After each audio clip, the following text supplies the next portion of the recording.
A steady stream of planes leaving Kabul airport. That's despite at least 5 rockets fired at the airport. No reports of casualties so far. The clock is ticking towards the end of the U.S. withdrawal from Afghanistan. Now, the question is, what will happen to the rest? 5 of the 13 killed in Afghanistan were just 20 years old, the same age as the war. We look at the ones who paid the ultimate price. And some are asking, was it worth it? 2 Gold Star parents give their take. Tune into Deep Dive as we explore these topics and more.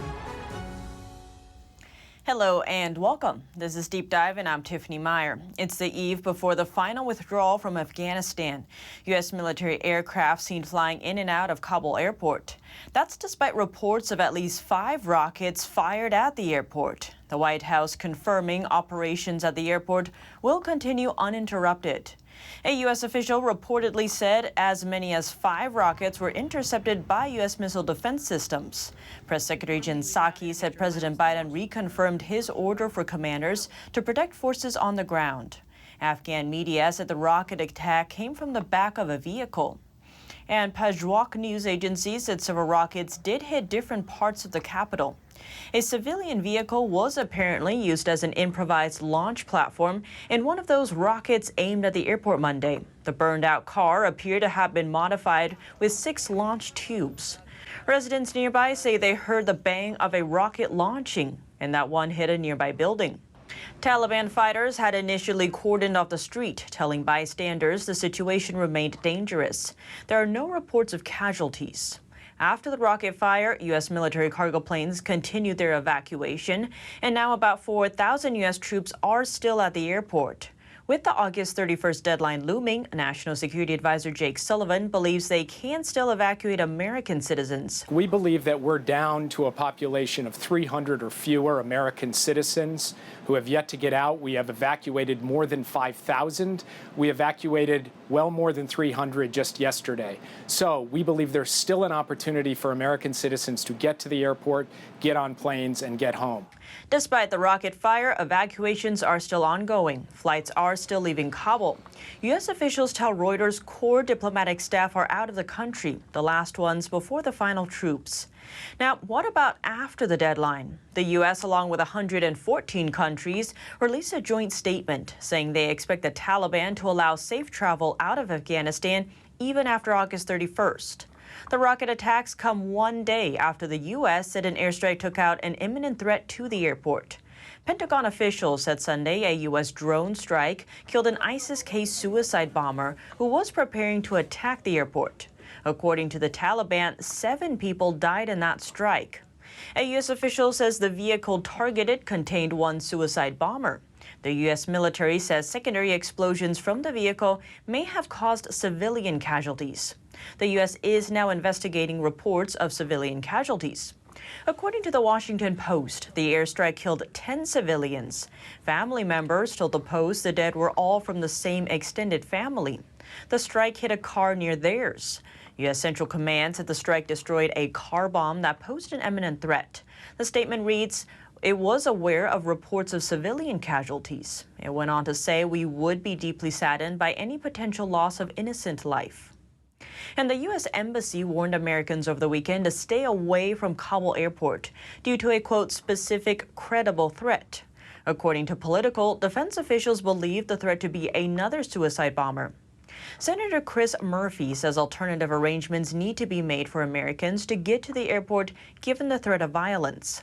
I think this threat remains beyond the next 48 hours. ISIS-K is going to use its abilities to continue to try to go after the Taliban and after Afghan citizens and perhaps American allies even after the 31st. So we're going to have eyes on ISIS-K, and we're going to have to continue to have the ability to follow what they're doing. Meanwhile, the acting Afghan president suspects the Taliban are behind the attack that ISIS-K took responsibility for. The Afghan president says while U.S. and NATO troops are leaving, the Afghan people in general couldn't be evacuated.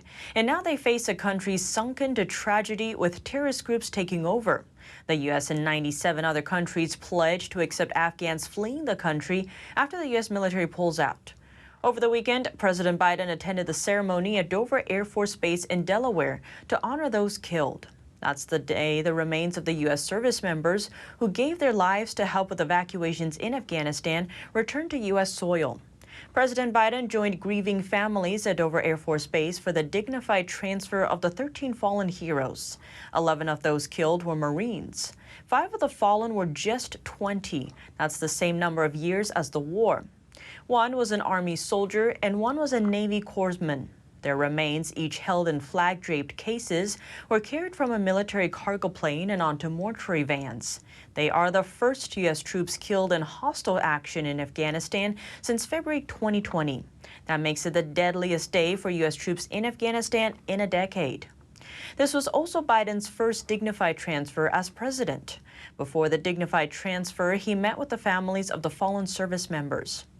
Representative Seth Moulton, who made a secret trip to Afghanistan last week to oversee the evacuation effort, said it didn't have to end this way. This was preventable because we wouldn't have had to put Marines in this position if we had started the evacuation much earlier. But I don't want to lose sight of the heroism of these Marines, because in spite of this terrible position that they were put in, they were doing unbelievable work. Now, let's take a moment to go over the ones who paid the ultimate sacrifice. The Pentagon has identified the fallen service members in the suicide bombing at the Kabul airport. President Biden said in a statement, the 13 service members that we lost were heroes who made the ultimate sacrifice in service of our highest American ideals and while saving the lives of others. He added their bravery and selflessness has enabled more than 117,000 people at risk to reach safety thus far. Among them, 11 Marines, 1 Navy medic, and 1 Army soldier. Here are the stories of 6 of them. 20-year-old Marine Corps Lance Corporal Riley McCollum from Wyoming. He's survived by his pregnant wife, who's due to give birth to their first baby in 3 weeks. He had been guarding an airport checkpoint when the explosion occurred at a main gate of the airport. His father said Riley McCollum could not wait to join the Marines and that his son died helping people and doing good things. One of Riley's sisters told local media, "We want to make sure that people know that these are the kids that are sacrificing themselves, and he's got a family who loves him, and a wife who loves him, and a baby that he'll never get to meet." 20-year-old Marine Corps Lance Corporal Jared Schmitz from Missouri. It was his first overseas deployment. His father told local radio station KMOX, "This was something he always wanted to do, and I never seen a young man train as hard as he did to be the best soldier he could be. His life meant so much more." 20-year-old Marine Corps Lance Corporal David Espinoza from Texas. Congressman Henry Cuellar said in a statement, Espinoza embodied the values of America: grit, dedication, service, and valor. When he joined the military after high school, he did so with the intention of protecting our nation and demonstrating his selfless acts of service. 20-year-old Marine Corps Lance Corporal Kareem Nikoi from California. Just a day before the attack, he had sent home a video of himself giving candy to Afghan children. His father said he was born the same year it started and ended his life with the end of the war. And the father also said he's angry, saying the commanders on the ground should have recognized this threat and addressed it. 22-year-old Marine Corps Corporal Hunter Lopez from California. He is the son of a deputy sheriff and sheriff's captain in Riverside County. He had planned on following in his parents' footsteps and becoming a deputy when he returned home. Navy Hospital Corpsman Max Soviak from Ohio. He graduated from high school in 2017. His sister wrote on Instagram, "My beautiful, intelligent, beat to the sound of his own drum, annoying, charming baby brother was killed yesterday helping to save lives." Many of them were born in 2001, the year the war in Afghanistan began, and they were only kids on 9/11.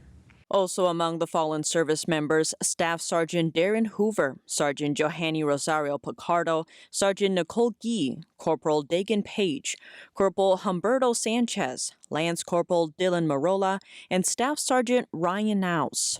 A vigil was held in Boston for Marine Sergeant Johanny Rosario Picardo. Picardo's family had requested privacy.